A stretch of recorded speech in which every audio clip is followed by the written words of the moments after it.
আজকে আমার চিকু সাবাকে আমি শাড়ি পরে মেয়ে সাজিয়েছি, ভীষণ খচে গেছে জানো তো। কি বলবি?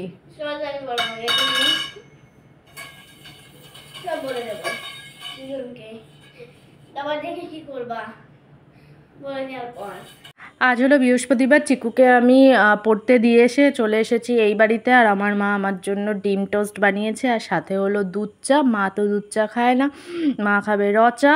আর তোমাদের একবার দেখায়, আমার গপু সোনাও সকাল সকাল ঘুম থেকে উঠে গিয়েছে। আর যেহেতু বৃহস্পতিবারের সব থেকে বড়ো কাজ হলো ঠাকুরকে পুজো দেওয়া। মা পুরো বাসন মেজে সমস্ত কিছু রেডি করেই রেখে দিয়েছে। প্রচণ্ড গরম পড়েছে, এইমাত্র আমি রান্না টান্না সমস্ত কিছু সেরে ঠেরে এসে একটুখানি বসলাম। আর বসতে না বসতে আমার সাবার খিদে পেয়ে গেছে। এখন বাজে হলো 1:13, বলছে আমার খিদে পেয়েছে। আমি বলছি আরও 10 মিনিট বস। এই স্নান করে এলাম, এই সমস্ত কিছু করে এলাম, এখন ওকে খাওয়াতে ভালো লাগে। আর ছেলে আমার নিজের হাতে খেতে পারে না, অনেকবারই চেষ্টা করেছি নিজের হাতে দেওয়ার, যে তুই খা, কিন্তু খাওয়ার থেকে বেশি ছড়ায়। আমি খাইয়ে দিলে যে কটা খাবে, আর যদি আমি ছেড়ে দিই তাহলে একদমই খাবে না। আর আজকে একটু শ্যাম্পু করেছে, এই দেখো দই খেয়ে ভাতটাকে ড্রেসিং টেবিলের ওপরে রেখে দিয়েছে। এটাও ফেলতেও পারিনি। হ্যাঁ রে, দই বানিয়ে দেবো বলে ও নাকি ওইখানে রেখে দিয়েছে। আগের দিন একটু দই বানিয়ে দিয়েছিলাম, খেয়েছিলাম। তো একটু ঠোঁটে হেজলিং দিয়েছি চলছে বলে না, ঠোঁট স্কিন সমস্ত কিছু ফেটে ফুটে যাচ্ছে।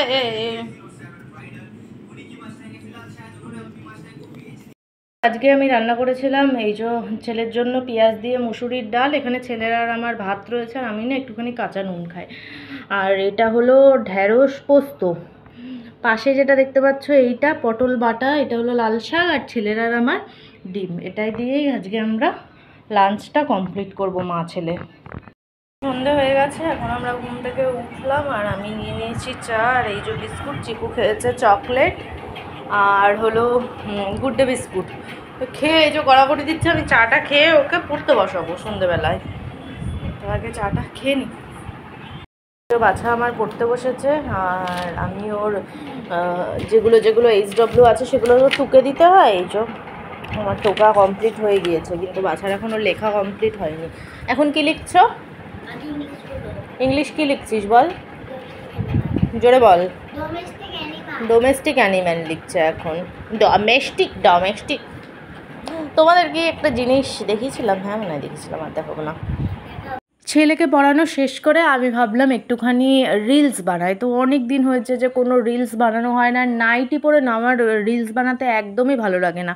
তো হাতের সামনে ছিল এই লাল শাড়িটা। এই লাল শাড়িটা আমি যখন তারাপীঠ যাই তখন পুজো দেবো বলে এই লাল শাড়িটা আমি কিনেছিলাম। লাল শাড়িটা আমার খুব পছন্দের শাড়ি, কিন্তু ওই যে ফলস পাড় কিছু বসায়নি। বলে না যে জিনিসের মূল্য যখন কম নেয়, মানে দামটা কম থাকে, তখন সেটার গুরুত্ব কমে যায়। শাড়িটার এতটাই কম দাম ছিল, আমি ভাবলাম যে এর পেছনে আবার ফলস পাড় পিকো টিকো করে এত টাকা নষ্ট করব, তার থেকে বাবা আমার দরকার নেই, এমনি করেই পুজো দিয়ে দেবো। তারপর আমি মনে হয় 1বার থেকে 2বার পরেছিলাম। তো রিলস বানানোর জন্য আমি এই লাল শাড়িটাকেই বের করেছি। আর ওই যে নেকলেসটা দেখছো, ওটা আমার মা একটা মেলা থেকে আমাকে কিনে দিয়েছিল, আমাকেও দিয়েছিল, আর একটা বেশ কাকে দিয়েছিল, এতটাও ঠিকঠাকভাবে মনে নেই। আর আমাকে কেমন লাগছে অবশ্যই কমেন্ট বক্সে জানাবে। আর আমি রিলসগুলো ইনস্টাগ্রামেও পোস্ট করব এবং ইউটিউবেও পোস্ট করব, তো তোমরা দেখতেই পাবে। এখনও পোস্ট করিনি। আর ওই রিলসের কিছু ক্লিপ নিয়েই আমি এই ভয়েস রেকর্ডটা করছি, কারণ আগে আমার কাছে 2টো ফোন ছিল, আমার সুবিধা হতো। এখন একটা ফোন খারাপ হয়ে যাওয়ার পর একটা ফোনের ওপরেই আমাকে কাজ করতে হয়, একটু অসুবিধা হয়। তাই ভাবলাম একটা রিলসের সাউন্ড অফ করে তোমাদের সঙ্গে একটুখানি ভয়েস মেসেজে আমি কথা বলে নেব। আর আমার ছেলে পাশে বসে রয়েছে, ও বারবার রিলসে আসতে চাইছে। আমি বলছি না তুই আসিস না, তোকে আমি পরে নেবো এরকম করছিলাম জানো তো। বাজে প্রায় 9টা, আর আমি এখন একটু তড়কা খাবো। রুটি দিয়ে খাবো না, আমি শুধুই খাবো। আর ওরা রুটি দিয়ে সবাই খাচ্ছে। এটা হলো সন্ধেবেলার টিফিন, যেহেতু ওর বাবা ফিরতে ফিরতে প্রায় 9টা হয়ে যায়, তখন এসে একটুখানি রুটি তরকারি খেয়ে নেয়। আবার রাত্রের ডিনারটা আরও 2 ঘন্টা পরে করে। তো আমি এখন বসে বসে এটা খাবো, হাঁপিয়ে গেছি আমি।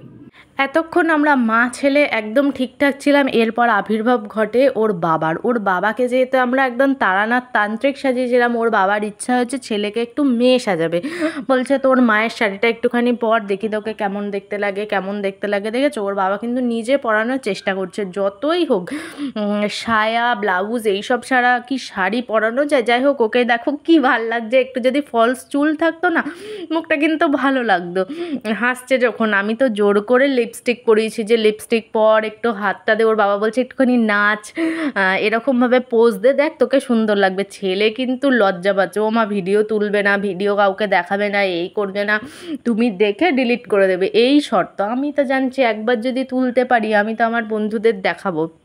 যেহেতু ও বড় হচ্ছে, ওর এইসবে একটুখানি লজ্জা হচ্ছে যে না এইভাবে দেখানো, দেখিও না আমাকে, আমার বন্ধু বান্ধবেরা কী বলবে। সব থেকে বড় কথা, মাহি দেখলে আমাকে প্যাক দেবে, তো এই ভিডিও কিন্তু তুমি ছাড়বে না। তো এই জন্য আমার ছেলের সঙ্গে কিন্তু আমার রাম যুদ্ধ হয়েছে, যুদ্ধের ফলাফলটা খুব খারাপ হয়েছে। ফলাফলটা আমি তোমাদের সঙ্গে শেয়ার করবো না। ওর বাবা যাচ্ছিল যে ওর দাদু ঠাকুমাকে দেখাবে।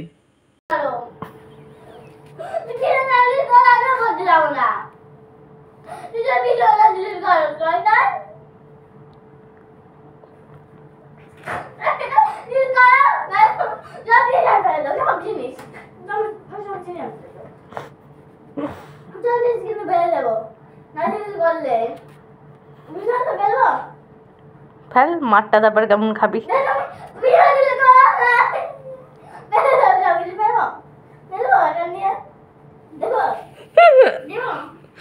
তো আমাদের বাড়িতে একটা পাগলা ঢুকেছে, ওর শাড়ি পরার বেলা বলছে এবার ভিডিও ডিলিট করো। বাবু ওগুলো আবার কাঁচা জামা, তোল। আচ্ছা করে দেবো, তোল।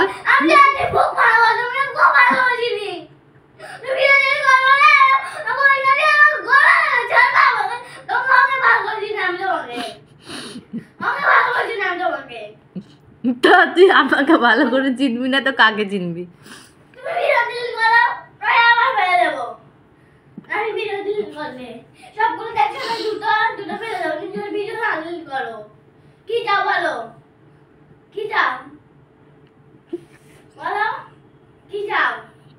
করছে করছে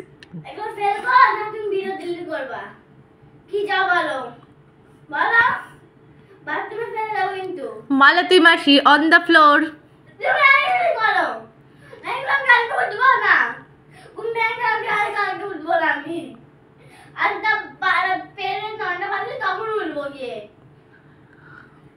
बहती बहती बाहों में तेरी जुगनों ने ऐसा पिया।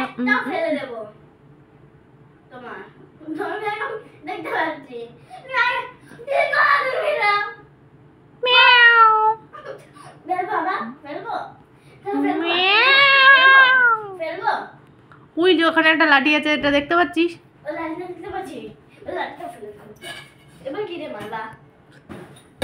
ওইখানে একটা ঝাঁটা আছে, দেখতে পাচ্ছিস?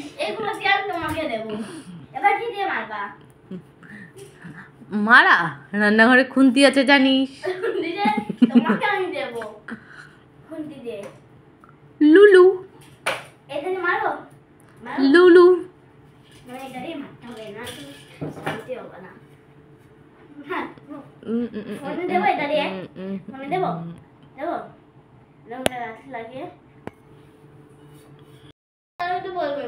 কি বলবি?